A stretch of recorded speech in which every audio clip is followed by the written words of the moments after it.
একদিন বনের পথে হাঁটছিল এক কচ্ছপ, ধীরে নিশ্চুপে আপন গতিতে।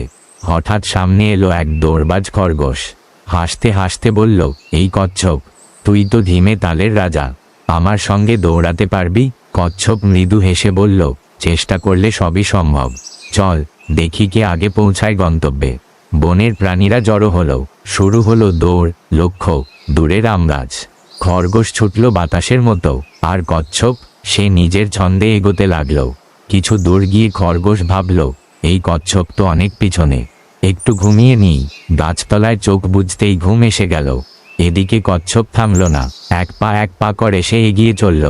ঘুম ভাঙল খরগোশের, সে ছুটে এল শেষ লাইনে, কিন্তু ততক্ষণে কচ্ছপ পৌঁছে গেছে। প্রাণীরা চিৎকার করে উঠল, কচ্ছপ জিতেছে, কচ্ছপ জিতেছে। শেষ মুহূর্তে ধৈর্য আর পরিশ্রম হার মানাল অহংকারকে।